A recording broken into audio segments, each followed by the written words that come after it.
sought information for a living.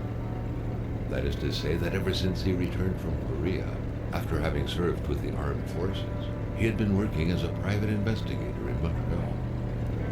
William Hamilton, a rich industrialist, had gotten in touch with him regarding a simple vandalism issue. Nothing to write home about. Not worth hiring a private eye either, just so he can drive for hours on rough roads. But that's how it had always been. The client pays, Carl gets it done.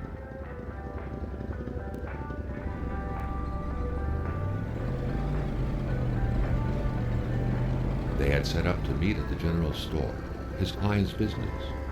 Well, actually the entire village had William Hamilton's name written all over it.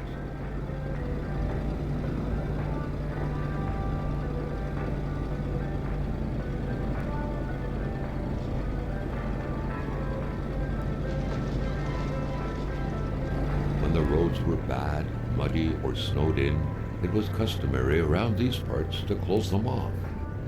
But it was also customary to ignore those signs entirely and drive there anyway.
Still not a soul in sight.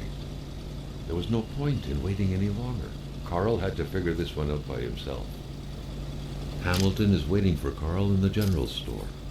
It was time for him to get down to business. Hamilton never mentioned a road-blocking barrier. Why was it painted here in the back of Beyond? That would, however, be a mystery for another day. Carl had waited long enough for someone to come and raise him.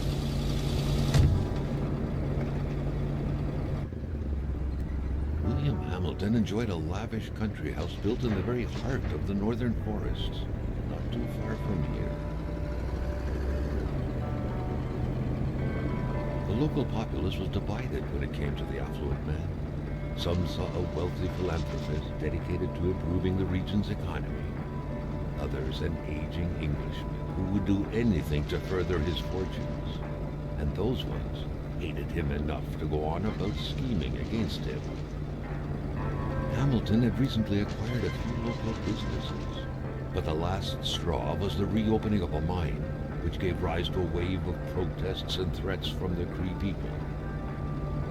Given these circumstances, Carl reckoned that a good number of people must be feeling compelled to oppose Hamilton in one way or another. So far, only the industrialist's house had been a target, but soon enough, Carl thought, the target would become the man himself.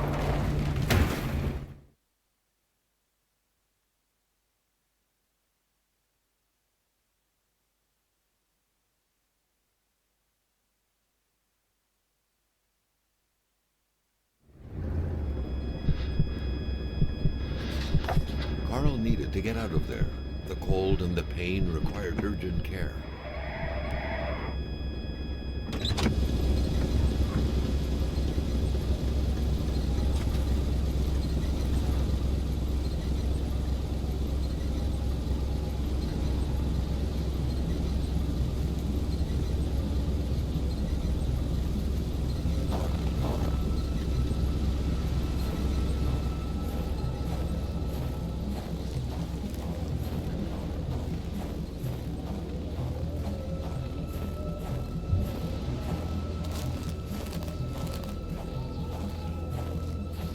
Carl wondered how long he would have to endure this skin-stinging cold.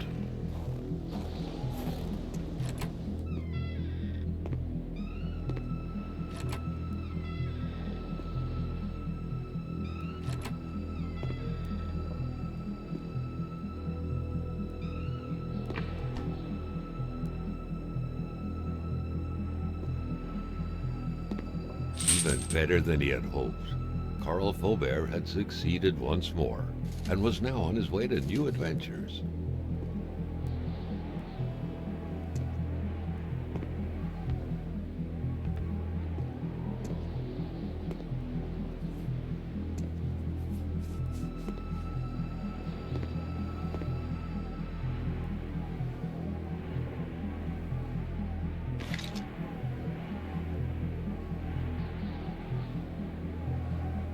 The Polaroid, Carl's long-standing and faithful ally, had seen its share of husbands caught red-handed cheating. There's always something out there waiting to be snapped away.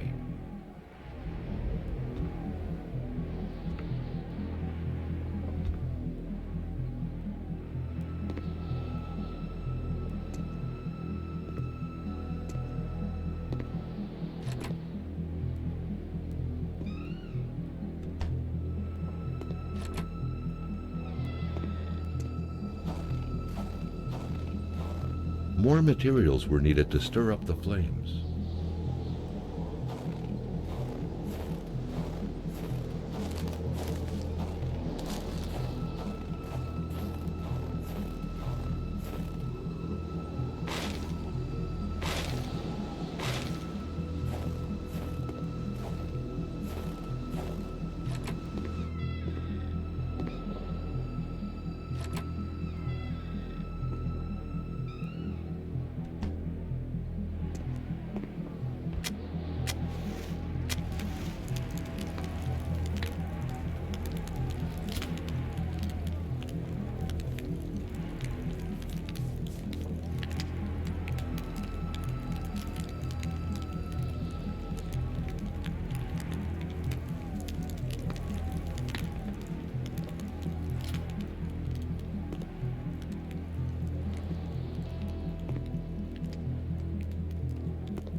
This deep in the country, his last hope was to find an abandoned garage or a farm by the roadside.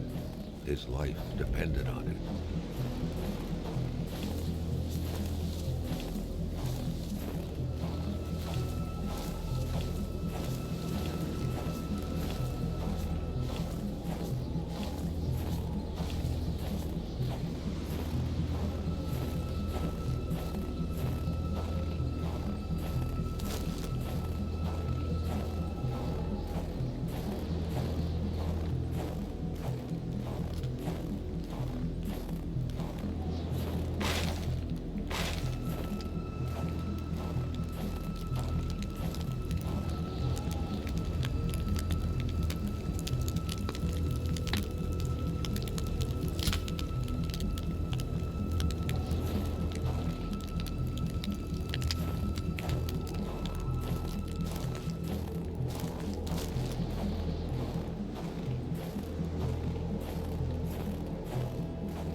Carl, ever diligent in his work, always carried his log on him, in which he scribbled down thoughts and leads alike during the course of his investigations.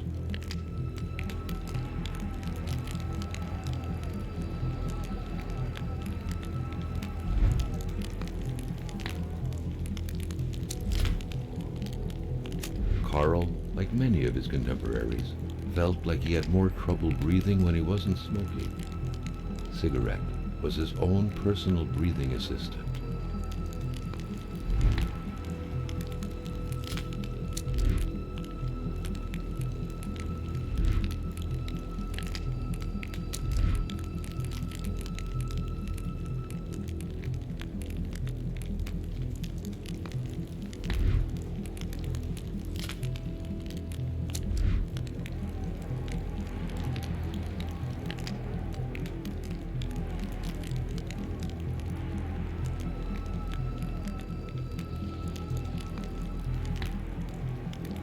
Scratches did not stop Carl. His mother would be so proud.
The driver had taken off. It was still best to check it out and leave nothing to chance.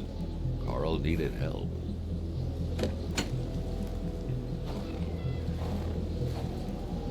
It was a small, locked box engraved with the letters W.H. Carl thought about taking it. Nothing was to be left to chance.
Spread out on a few acres of untouched forest, bellowing caribou, everlasting snow, and undefiled lakes, the Manistan region was no tourist hub.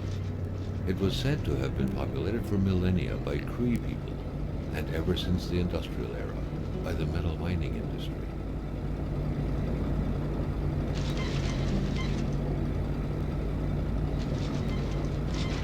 Jean-Luc Bédard had without a doubt been the closest man in the village to William Hamilton, otherwise known as Uncle Willie.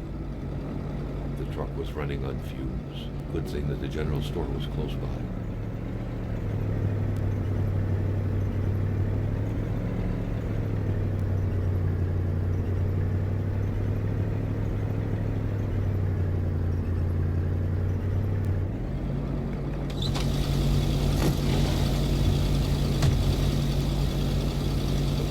Surrender their divine nectar so easily. In all likelihood, they had to be switched on from inside the store.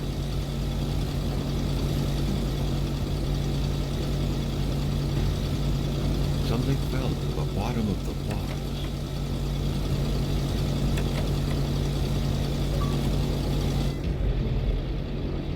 Carl had no trouble recognizing his employer. He had been killed. There was no need to be a detective to figure that out. But only a detective could have noticed that the killer had to have been very close, that the fatal blow had been given before the victim even realized.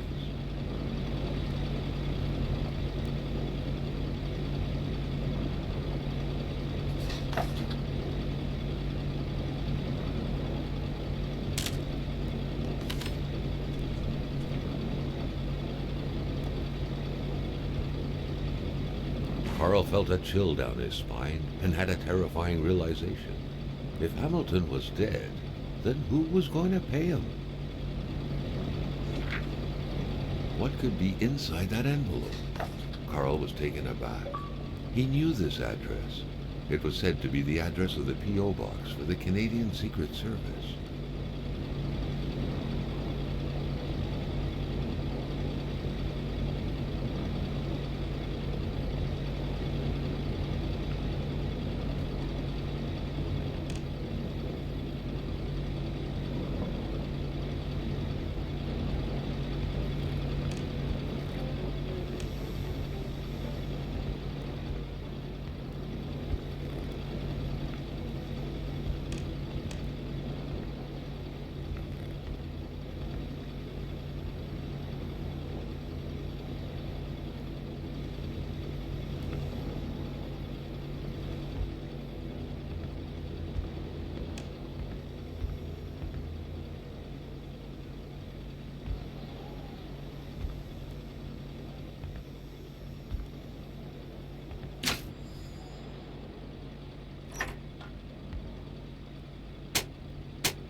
The note explained that the garage and the store couldn't be supplied with electricity at the same time.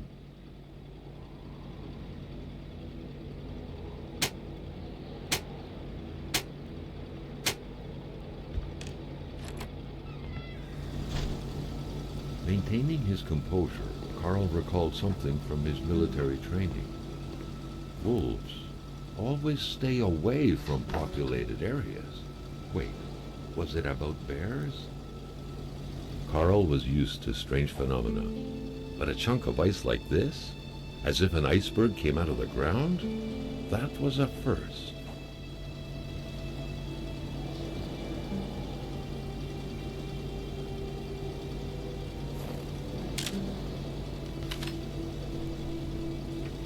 Prince? Carl found a surprise at every turn. Was the camera faulty, or was it a possible lead?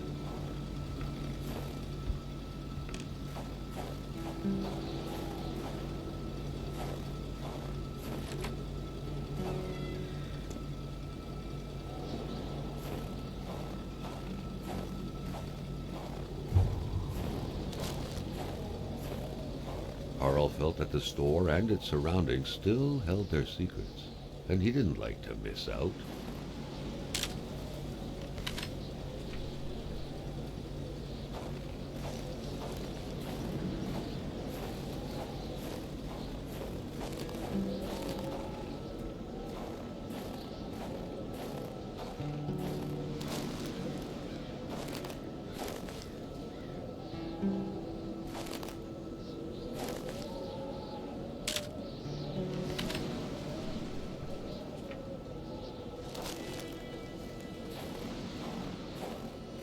Carl wondered what the hell could that thing be. It looked like a man fossilized in ice.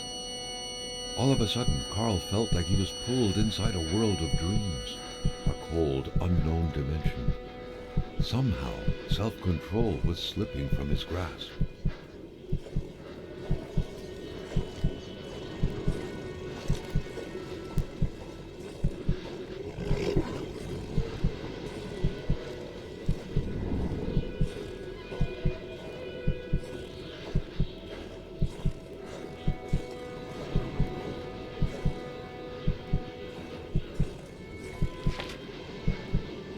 To all appearances, this was a hunting log. Better yet, a war diary.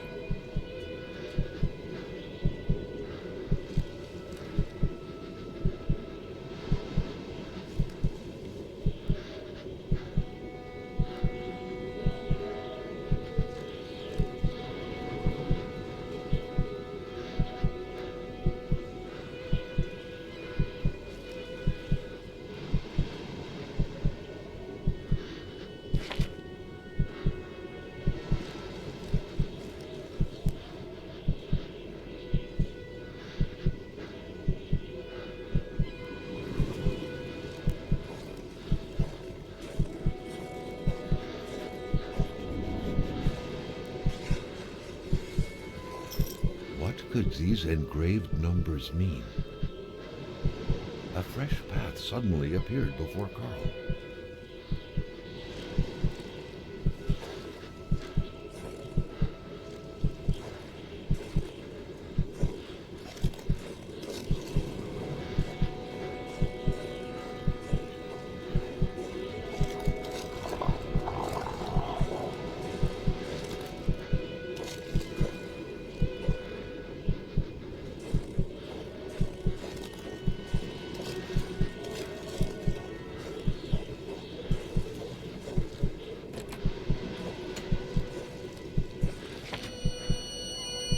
Carl had that feeling you get when you immerse your frozen hands in hot water. What happened? Now at least he knew who the unfortunate man petrified in ice was. Gilles Lachance, the general store's manager himself.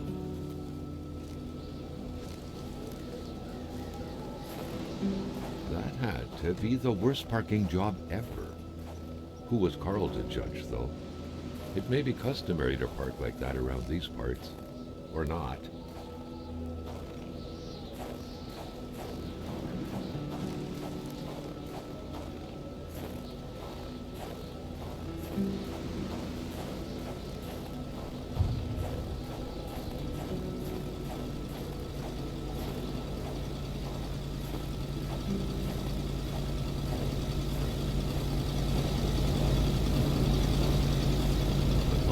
surrender their divine nectar so easily. In all likelihood, they had to be switched on from inside the store.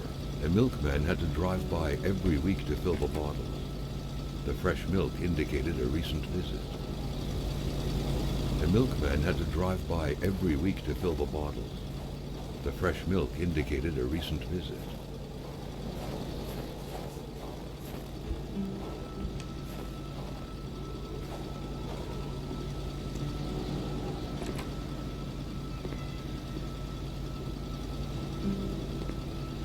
Carl was no electrician, but he could identify a wiring problem when he saw one.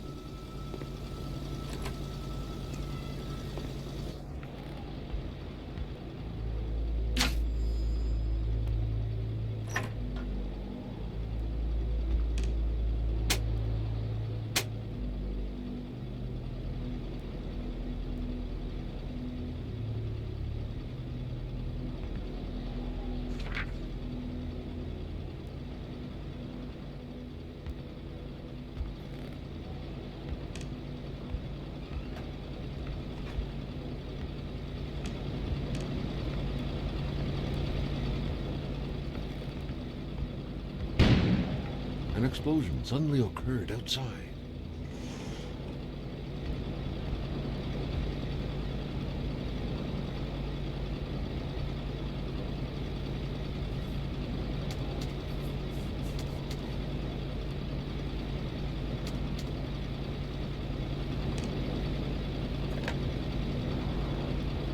The snowstorm pummeled everything in its path. Carl was not surprised when he heard no tone. Carl knew that Gilles Lachance was in charge of the general store. That made him one of Hamilton's employees. A very angry employee, as Carl could plainly see.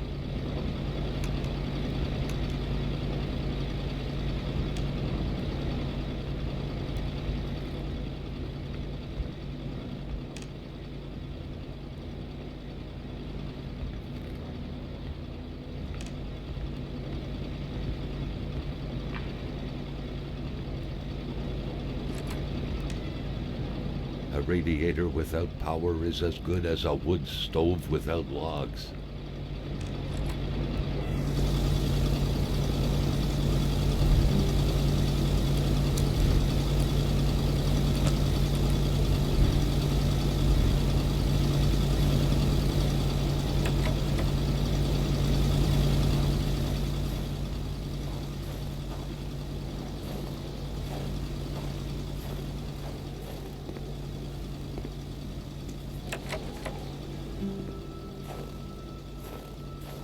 Carl wondered how long he would have to endure this skin-stinging cold.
Carl was no electrician, but he could identify a wiring problem when he saw one.